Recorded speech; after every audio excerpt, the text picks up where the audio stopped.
আজকে আমি চিকেন কষা করব, তার জন্য প্রথমে একটা কড়াই নিয়েছিলাম। নেওয়ার পরে আমি কড়াইয়ে সর্ষের তেল দিয়েছি, তারপরে পেঁয়াজ কুচিগুলোকে দিয়েছি, দিয়ে লাল লাল করে আমি ভাজলাম। মাংসগুলোকে এইদিকে ধুয়ে নিয়েছি। তারপরে এখানে আদা রসুন টমেটোর পেস্ট বানিয়ে নিয়েছি।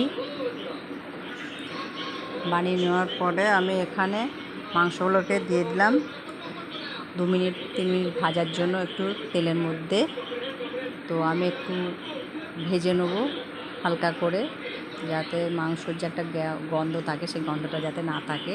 তো ওপর দিয়ে তেজপাতা দেওয়ার পরে আমি আদা রসুন টমেটোর পেস্টটা দিয়ে দিলাম। তারপরে জিরে ধনে গুঁড়ো দিলাম, লঙ্কা গুঁড়ো, হলুদ গুঁড়ো, আর সামান্য আমি একটু চিনি দিয়েছি। চিনিটা তোমাদের দেখাইনি। তো ভালো করে আমি সমস্ত কিছু দেওয়ার পরে আমি একটু মিট মশলা দিয়ে দিলাম।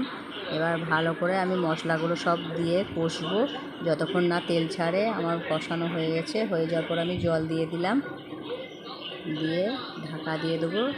ভালো করে ফুটে উঠবে সিদ্ধ হওয়া পর্যন্ত।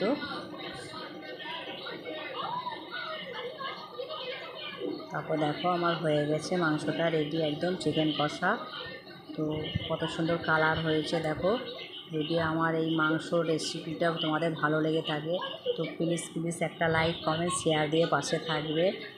আর আমার ইউটিউব চ্যানেলটা সাবস্ক্রাইব করে দেবে, পাশে বটনটা বেলটা বাজিয়ে দেবে, যাতে আমি কোনো নতুন ভিডিও বানালেও যেন তোমাদের কাছে প্রথমেই নোটিফিকেশানটা চলে যায়।